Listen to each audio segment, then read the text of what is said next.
Priska stood frozen, her hand still clutching the small phone, her eyes wide as the helicopter blades whipped the air into a frenzy. Children screamed and laughed, women grabbed their headscarves to stop them from flying away, and men held onto their shukas, shielding their eyes from the dust. No one in the village had ever seen a helicopter so close, especially not landing in old Amani's compound. "Oh my God," one old woman shouted, holding onto her stick. Another man shouted, "My goodness, this Amani had a big secret.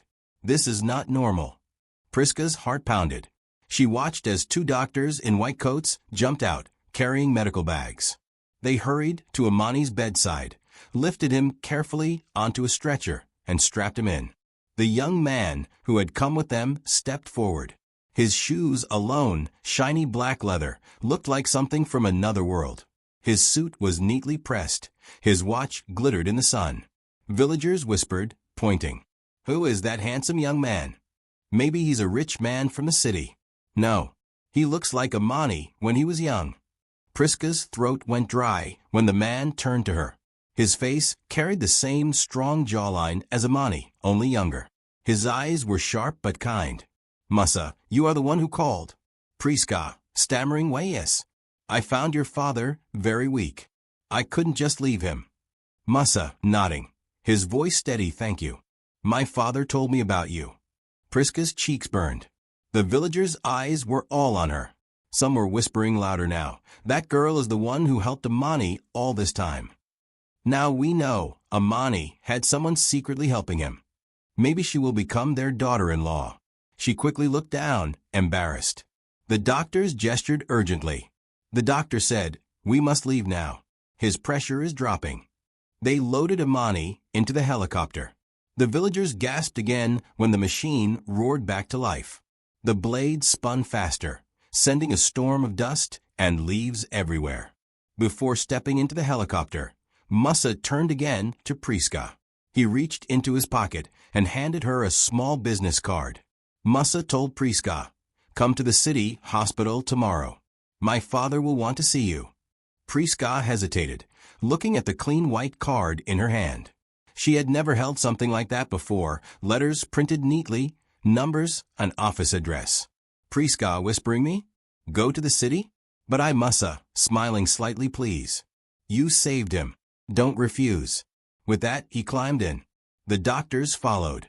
Seconds later, the helicopter lifted off the ground. The children screamed again, chasing it until it rose high into the sky. The villagers stood watching as the helicopter disappeared into the sky. Dust still hung in the air, covering their clothes. Their faces were full of confusion, fear, and shame. The village erupted in noise. Everyone was talking at once. The helicopter left, and the village remained buzzing for hours. Children ran around imitating the noise. Tick-tick-tick-tick-tick. Tick-tick-tick-tick, while elders shook their heads in disbelief. Some said it was witchcraft. Others whispered that Amani had been hiding his true wealth. "Did you see that? A helicopter came for Amani. A helicopter. Not a bus, not a car, a helicopter. And that rich young man, is he his son? Why didn't he ever say so?" Some women turned their attention to Priska, who still stood there holding the card, her heart heavy with worry. "Priska, so you knew Amani's secret? You're hiding from us? Eh? You're the reason for these strange things. Tell us, why were you always meeting with that Amani?" Their voices were sharp, almost accusing. Priska shook her head quickly. "I didn't hide anything. I only helped him. He was sick. I used to bring him food now, and then." But Jane, her aunt, was there too, her face twisted in anger. Jane, shouting, "This girl has a hypocritical heart. Even if she was helping him, she has her own plans. You think such a rich young man won't notice her? He will marry her, and I will not allow it. I will not raise someone else's daughter only for her to get my wealth by trickery." The villagers gasped. Jane had spoken her jealousy out loud. Some of them shook their heads. Others whispered more. Priska felt hot tears sting her eyes. She clutched the card tightly in her hand and ran out of the crowd, back to her small room at Jane's compound. That night, she could not sleep. She turned the card over and over in her hand. Mussa Amani, CEO, Mussa Group of Companies, it read. The letters looked strange, powerful. She whispered to herself, I don't even know what that means. But I must see Amani again. He is the first person who understood me. As she lay there, she remembered the kind look on Mussa's face, the way he had said please. Don't refuse. Her heart beat faster. Yet she feared Jane's anger, the villagers' gossip, and the unknown world of the city. The next morning, when Priska was sweeping the compound, Jane came out and snatched the broom from her. Jane, furious, shouted, Listen, Priska, don't you dare go to the city to disturb those rich people. If you try, you will regret it. I will chase you out of here. Priska lowered her head, her hands trembling. But inside, something new stirred in her courage. She whispered to herself, I will go. Even if you chase me, I will go. Priska sat quietly in her hut that night. She lit a small kerosene lamp and took out a piece of cloth. She wrapped 2 dresses, her grandmother's old Bible, and a tiny bag of dried groundnuts. She wanted to go to the city and see Amani. But there was one problem, Jane. The next morning, as Priska was preparing to fetch water early, Jane shouted from her house, Priska, don't you know my children need breakfast before school? Stop walking like a cow and move faster. Priska clenched her fists but said nothing. She hurried to the stream with her bucket. On the way, her friend Rahima, a neighbor, caught up with her. Rahima said, Priska, I heard about the helicopter. They say the old man is rich and his son is powerful. Tell me, is it true? Priska, while sighing, answered, I don't know. I only saw doctors taking him away. But yes, his son came very different from us. Rahima whispered, Be careful. Jane will not let you near them if she hears you're planning to follow. Priska bit her lip. She had not told anyone her plan. Later, as Priska served tea to Jane's children, Jane noticed her bag leaning against a corner. What is this? Why is your bag packed? Are you running away with my things? Priska trembled. No, Aunt. I wanted to visit a friend. Jane slapped her hard. Liar. You want to go chasing that old man's wealth, You think his son will marry you? Foolish girl. If you leave this house, don't bother coming back. Tears burned Priska's eyes, but she swallowed her words. She continued with her chores silently. That evening, the whole village gathered at the market to talk about Amani. Old men argued about whether he had hidden gold.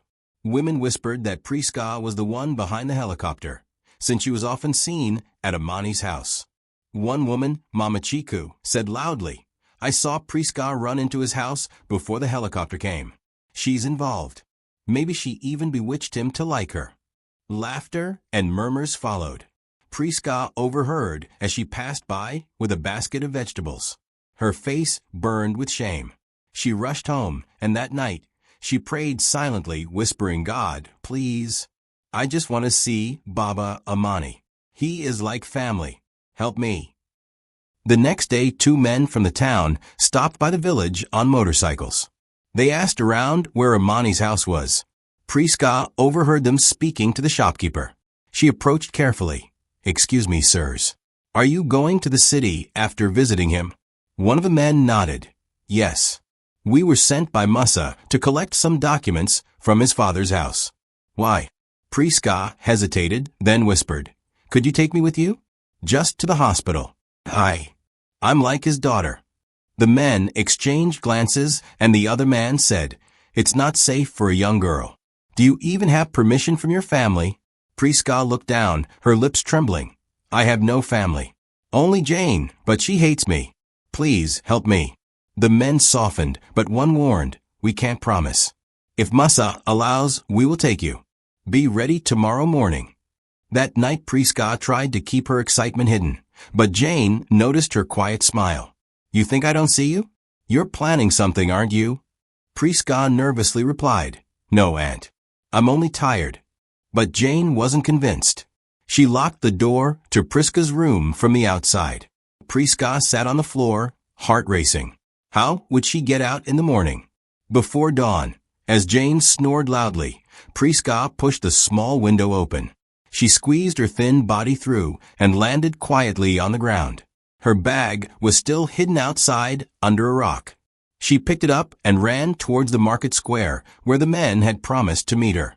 Her breath was heavy, but her spirit was light. For the first time, she felt free, though she didn't know what awaited her in the city. At the square, the motorcycles were waiting. One of the men said, "You actually came. Are you sure you're ready for this?" Priska nodded, her eyes shining with both fear and hope. They gave her a helmet, and she climbed on. As they sped away from the village, the wind hit her face, and for the first time in years, she felt like she was moving towards her own destiny. The journey was a 4 hours and 30 minutes time. They arrived in the city almost at noon. After arriving in the city, one man took out his phone and called Mussa to inform him about their arrival and tell him that they had brought everything he wanted from Amani's house. They also informed him about the girl called Priska, who came with them from the village. With the excited voice, Mussa said, "The kind girl, please come with her straight to the hospital. We need her help with my father here." The two men went with Priska to the hospital. After they arrived at the hospital, Priska dropped and ran inside the hospital. She met Mussa on the way and insisted him to take her to Amani's bed. Mussa said, "I know where he is, but we can't go in until the doctor's permission." Priska looked nervous and more worried. She stared through the window of one room where Amani was laying in. Mussa said, "Don't worry. You are safe. My father wanted you here. That's why I asked you to join us." Priska turned her eyes to Amani, who lay unconscious on a stretcher with doctors around him. Tears filled her eyes. She said, "He was my only friend in the village. And now, I'm scared I'll lose him." Mussa sighed deeply. Mussa replied, "He is strong. But his illness has been with him for years. Diabetes, high blood pressure. He never told anyone except me. Yet somehow he trusted you." Priska looked down. "All I did was visit him, clean his yard, cook sometimes. That is not much." Mussa said, "It means more than you think. For years, people mocked him. He told me in his calls that only one person cared to smile at him. That person was you." Priska's cheeks turned red. He handed her a bottle of water. "Sit. You must be tired." Priska, whispering, asked, "Why would a man with all this helicopters, doctors, wealth choose to suffer in our poor village?" Mussa leaned back, his voice heavy. "Because money cannot heal a broken heart. After my mother died, father became different. He said he didn't want noise of the city or people chasing his wealth. He wanted the sound of birds, the smell of soil, the peace of a village. He hid everything, even his identity, so he could live like a normal man. But his sickness grew worse, and he refused to come back to the city." Priska wiped her eyes. "He once told me a story about a rich man leaving his wealth to find peace. I laughed at him. I didn't know he was talking about himself." Mussa said, "Yes. He was preparing you. He liked how you listened to him, without judgment." They both fell silent. The beeping sounds of machines echoed faintly from the emergency wing. Priska's heart pounded. Hours passed. Finally, a doctor came out and said, "He is stable now, but weak. He needs strong care and love around him." Mussa stood. "Can we see him?" Doctor replied, "One at a time." Mussa looked at Priska. "You go first. He will be happy to see you." Priska hesitated. "But I am just a villager. His family should go first." Mussa told her, "You are family too. He made it clear to me." Priska walked slowly into the room. Amani lay on the bed, pale but breathing. Tubes connected to his arm, machines beside him. His eyes opened slightly, and when he saw her, he gave a faint smile. Amani weakly said, "Priska, you came." Tears rolled down her cheeks. "Yes, I came. Don't leave me yet. You still have many stories to tell me." Amani squeezed her hand with his frail fingers. "I am glad. I didn't spend my last days completely alone. Thank you." Priska sat by his side, crying softly. Outside, Mussa watched through the glass window. He folded his arms, whispering to himself, "Maybe she is the answer my father was searching for all these years." After Priska spent hours by Amani's bedside, Mussa approached her gently as she stood to leave. "Please stay in the city for a while. My father will need you." He trusts you. Priska hesitant whispered. I don't know, sir. I have nothing here but Aunt Jane. She would be angry. Mussa said, don't worry about her. You saved my father. That's more important. I promise I will take care of everything else. Priska looked at him and hesitated. She thought of the quiet farm, the struggles, and how Amani had become like a family to her. Finally, she nodded. Okay, I'll stay, but only to help him. Over the next few days, Priska settled into the hospital routine. She cooked simple meals for Amani, fed him carefully, and ensured he took his medicine on time. Each day, Mussa visited, checking on his father and quietly observing how Priska cared for him.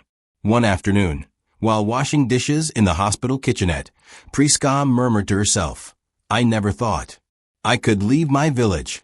And now, I feel like I belong here too. Mussa, who had been standing by the door, smiled. You do belong here, Priska. You are the only one my father trusts completely. I hope you know that. Priska blushed, looking down at the water. I just do what I feel is right. He has been good to me, even when others were cruel. Mussa said, I know. That is why I feel I should get to know you better. She looked up at him, surprised. Get to know me? Mussa smiling. Yes. I want to understand the girl who cared for my father when no one else did. Slowly, over weeks, they began spending more time together. During short breaks, they would walk around the hospital garden. Priska said, I never imagined life like this, the city, hospitals, helicopters, all this wealth. Mussa replied, my father wanted peace, not wealth. He chose the village for his last years, and now he brought you into our lives. Maybe fate works in strange ways. Priska smiled softly. Back in Utulavu, news of the helicopter and Amani's secret wealth spread like wildfire. Sudi to the villagers said, I can't believe it. All this time, we treated him badly. And he was hiding it. Chiku was silent, ashamed, staring at the ground. Mama Asha whispered. Even I mocked him. It's a shame. Jane, Priska's aunt, was furious but also fearful. She had seen how Mussa's men respected Priska, and how the villagers now whispered about her courage. Jane, grumbling, said, Who you Binny thinks she is clever. If she comes back, she will inherit everything. I will not allow it. Months passed. Priska stayed in the city, helping with Amani's recovery. Slowly, her bond with Mussa deepened. They laughed together, shared stories, and found comfort in each other's company. One evening, as the sun set behind the tall hospital buildings, Mussa spoke softly. Priska, I don't want this to end. I want you by my side, not just for my father, but for me too. Priska looked at him, her heart racing. I feel the same, but I never thought I could ever belong in this world. Mussa said, You already belong, and soon, I hope you will belong in my life forever. Their hands touched, and for the first time, both felt a warmth neither had expected. It had been 1 month since Priska started living in town with Mussa. Their life was calm. She cooked for him, learned how to shop in the big supermarkets, and sometimes accompanied him to his office. But one evening, everything changed. Mussa returned home after work, his car rolling slowly toward the wide metal gates of his mansion. 2 officers stood there, their uniforms stiff, their faces unreadable. Mussa, rolling down his window, greeted, Good evening, officers. Can I help you? Instead of answering politely, one officer stepped forward, pulled open his door, and gripped his arm. Officer said, Mussa Amani, you are under arrest for kidnapping an orphan girl. Mussa, shocked, resisting, What? That's ridiculous. Who? But before he could finish, handcuffs clicked around his wrists. His guards rushed from the gatehouse in confusion. One of them ran inside and called for Priska. Priska came running, her apron still tied around her waist. She froze when she saw Mussa in handcuffs. Priska shouting, No, you can't take him. He didn't kidnap anyone. Officer said, Step aside, miss. Tomorrow, come to court if you want to speak. The car door slammed and the convoy sped away. That night, Priska couldn't eat. She couldn't sleep. She paced the living room, whispering to herself, Who could accuse him of such a thing? Everyone knows I came here by choice unless. Her heart dropped. Only one name burned in her mind. Jane. 2 days later, in the crowded courtroom, Priska's fears were confirmed. On the complainant's side stood her Aunt Jane, dressed in a shiny kitenge, her head held high. Beside her was her daughter Anna, arms crossed, smirking with pride. The judge's gavel hit the table. The case of Jane versus Mussa, Amani. Accusation: kidnapping of an orphan girl, Priska. Gasps filled the courtroom. Villagers from Utulavu had traveled all the way to witness. Jane stood, her voice loud and dramatic. Your Honor, this rich man tricked us. He took my niece, Priska, from our home and locked her in his big house. She is an orphan. I am her guardian. I want justice. The judge turned to Anna. Do you confirm this? Anna, smiling slyly, said, Yes, Your Honor. I saw with my own eyes. My cousin was taken. She had no choice. Mussa clenched his fists, but his lawyer touched his shoulder, urging calm. When it was his turn, Mussa's voice was steady. Your Honor, that is a lie. Priska came willingly. She has been taking care of my father and later chose to stay with me. She is free. The judge looked at Priska. Priska, step forward. Speak the truth. Were you taken by force? Priska's heart raced. She swallowed hard and looked at the judge. No, Your Honor. I was never kidnapped. I chose to live with him. My aunt never cared for me. She beats me. She hates me. The courtroom erupted in whispers. Some villagers nodded in agreement. They knew Jane's cruelty. But Jane raised her voice, shouting dramatically. She has been bewitched. Look at her eyes. This man used his wealth to confuse her. That is not her real voice. The judge banged the gavel. Order. Order in the court. Hours passed as lawyers argued back and forth. But in the end, the judge made his ruling. This court orders Priska to return to Utulavu village under the care of her Aunt Jane. Mussa Amani is fined a large sum for unlawful custody. Priska gasped, crying, No, please, Your Honor, don't send me back. But the decision was final. Mussa tried to reach for her hand as police led him away to pay the fine. Jane smirked, lifting her chin high, as if she had won a crown. That day, Jane became one of the richest women in the village, while Priska returned to her old nightmare. Life in Jane's house was hell again. Priska was treated like a servant, beaten for small mistakes, and mocked daily. Jane, mocking, said, You thought a rich man would save you? Look where you are now. Back here, scrubbing my floors. Anna laughed beside her mother. Cousin, next time maybe you'll be more clever before dreaming about princes. Priska swallowed her tears and worked in silence. But nights were the hardest. She lay awake, clutching her phone, the only thing she had left. 1 month later, Jane snapped again, furious. Out. Leave my house. I don't want you here anymore. Go die in the streets. Priska begged, but Jane pushed her out with nothing but a small bag of clothes.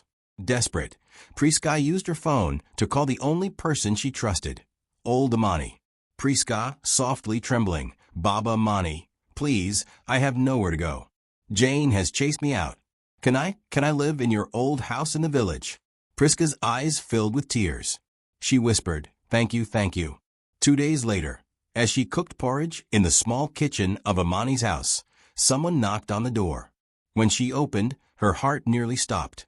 It was Mussa, wearing old black clothes and a cape to disguise himself. Amani's warm voice came through the phone. My daughter, that house is yours now. Take it. Priska, shocked. Mussa, you came here? From the city. Mussa smiled sadly. Did you think I would forget you? I had to see you. They sat together on a mat. Priska cooked ugali and beans, the way she had learned from her grandmother. They ate, talking quietly. Mussa, serious, said, Priska, we cannot let Jane control your life anymore. Tomorrow, we go to court again. We will prove she threw you out. The law will listen. Priska hesitated, but finally nodded. The next day, with help from a village government official, they stood before the judge again. Judge, this girl has been made homeless by her guardian. She deserves a safe home. Permission granted. Priska may live with Mussa. Jane shouted in protest, but her voice was drowned by the gavel. For the first time, justice leaned toward Priska. 1 week later, Jane tried again, another case, the same accusations. But this time, she lost. She was even ordered to pay Mussa compensation. Having misused the money she gained in the first case, Jane was left with nothing. Her wealth vanished. Her pride crumbled. She returned to the village with empty hands, begging. But when she begged Mussa for help, Priska stood firm. Priska coldly, "No. After what you did, don't expect anything from us." Jane cried, but no one pitied her. Meanwhile, Priska and Mussa finally lived together in peace in the city. She cooked for him, he held her hand in public, and their love grew. Until one day, another storm arrived. The city had begun to feel like home for Priska. Every morning she walked to the market, greeting vendors, who now knew her by name. She cooked Mussa's favorite meals, learned how to iron his suits, and sometimes waited on the balcony for his car to arrive from the office. For the first time in her life, she felt she belonged somewhere. But peace never lasts forever. One afternoon, as she balanced a basket of vegetables in the market, a stranger stepped in front of her. The woman was tall, bold, with sharp eyes lined with dark makeup. She wore tight clothes that made her look like someone out of a magazine. The woman's voice cut through the crowd. "Are you the village girl living with Mussa?" Priska froze, her basket nearly slipping from her hands. Priska, hesitant, said, "Yes, and who are you?"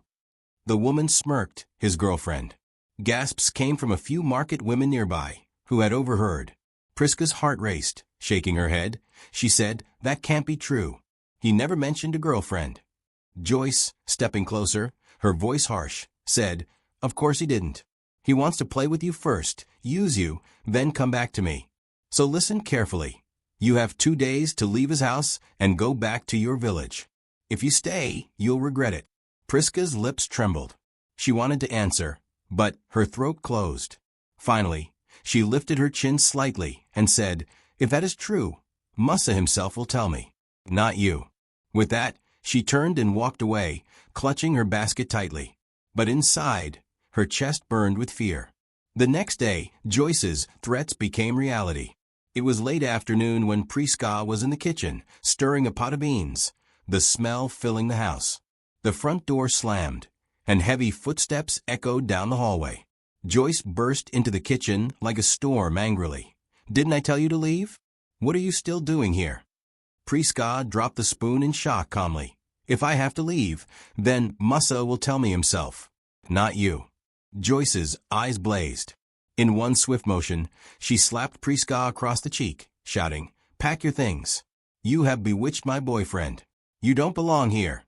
Priska staggered back, clutching her face, her eyes brimming with tears, but she refused to move, soft but firm, said, "This is my home too. I won't leave." Joyce raised her hand again, ready to strike, when the front door opened. Mussa stepped in, tired from work, still in his office suit. His eyes widened when he saw Joyce's raised hand and Priska trembling in the corner, furious, shouting, said, "Joyce, what are you doing in my house?" Joyce froze, her hand still mid-air, stammering, "Mussa, I came to talk. She is taking my place." Mussa stormed into the kitchen, his voice shaking with anger. "Your place? Me? And you were done a long time ago." Joyce, desperate, said, "No, we are not. You promised me." Mussa, cutting her off, pointing at the door, said, "I am saying this now and forever. We are completely done. You cheated on me. You went to witch doctors to try and control me.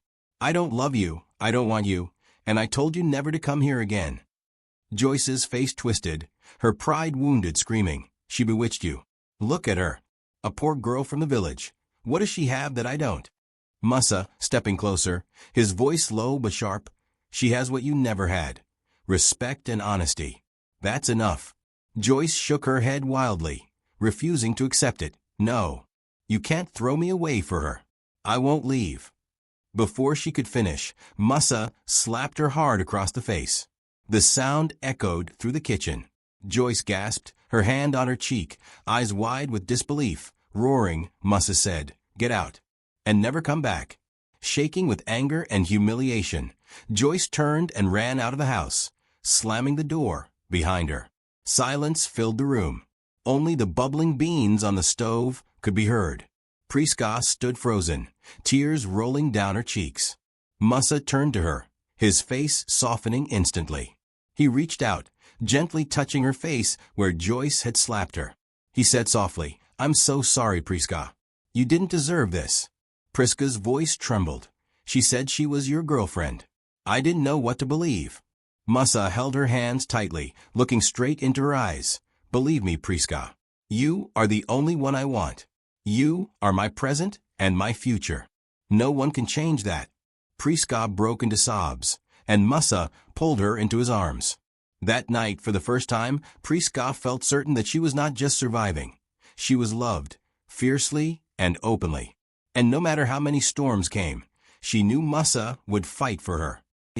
1 year later, surrounded by friends and a few curious villagers who had come from Utulavu, Mussa and Priska were married. Amani, healthy and proud, beamed during the ceremony. Amani, teary-eyed, said, "Priska, you have been more than a daughter to me. I am proud of you and of my son for choosing you."